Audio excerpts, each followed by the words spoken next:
Good morning. We continue to follow the breaking news of the passing of Pope Francis, who died early this morning at the age of 88. Good morning. I'm John Domen. I'm Michelle Basch. WTOP's Luke Lukert is at Catholic University at the Basilica of the National Shrine of the Immaculate Conception this morning. He joins us now live. Luke? Michelle, John, later this morning, Catholics will attend the first Mass in 12 years here at the Basilica, where Pope Francis is not the head of the Catholic Church. Many will remember the pontiff's visit here in D.C. nearly a decade ago, where he met with President Barack Obama, and he was also the first pope to address Congress.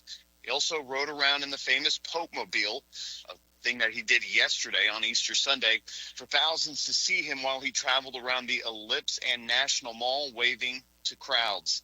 Francis met with Vice President J.D. Vance, a Catholic convert, yesterday at the Vatican. He also made a final appearance during the highest holy day of Easter Sunday.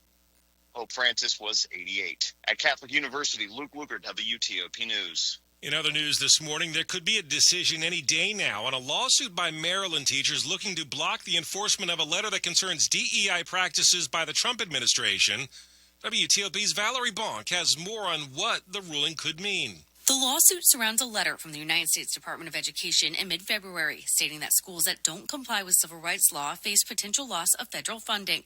Arguments were heard Friday in the lawsuit by the Maryland chapter of the American Federation of Teachers and the American Sociological Association, seeking to block enforcement of the document known as the Dear Colleague letter. Maryland Matters said the attorney for the plaintiffs believes that the government is saying in the letter that it doesn't like diversity, equity, and inclusion, and that teachers fear that schools could possibly come under investigation if discussions about the historical actions of certain racial groups are covered in classroom lessons. An attorney for the Justice Department said that the letter was not meant to police such classroom discussions. U.S. District Judge Stephanie Gallagher did not rule on the request for a preliminary injunction to stop the government from enforcing the letter, but says she plans to issue a written ruling soon. Valerie Bonk, WTOP News.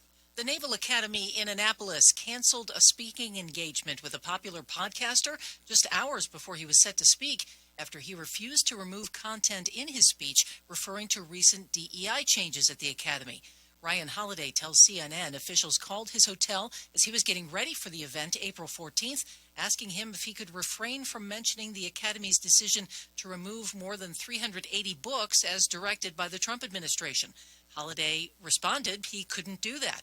Some of the banned books include Maya Angelou's I Know Why the Caged Bird Sings and Janet Jacobs' Memorializing the Holocaust.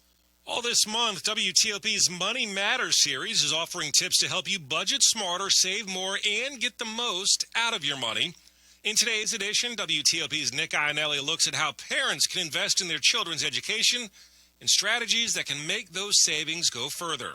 One of the most popular tools when it comes to saving for college is a 529 plan, a tax-advantaged investment account designed for education savings. I did a fair amount of research and went with that approach. Caitlin Large, a mother in Montgomery County, has 529 plans for both of her daughters who are 8 and 6 years old. She set up automatic contributions, which means money is simply withdrawn from her account each month and set aside for the college savings. I budget for it, it comes out, and that gives me a nice tax break at the end of the year. Save as much as you can, as frequently as you can. That's Mark Kantrowitz, an author and nationally recognized expert on student financial aid, scholarships, and student loans. He says it's really easy to find a plan. You can just Google the name of your state along with 529 plan to explore your options. And then once you've done the research, you can set it up and forget it. Nick Ionelli, WTOP News. And you can find more budgeting tips at WTOP.com. On Wednesday, we'll be looking at ways to take control of debt. Coming up on WTOP, we'll have more on this morning's big breaking news. Pope Francis has died at age 88. Traffic and weather in 30 seconds.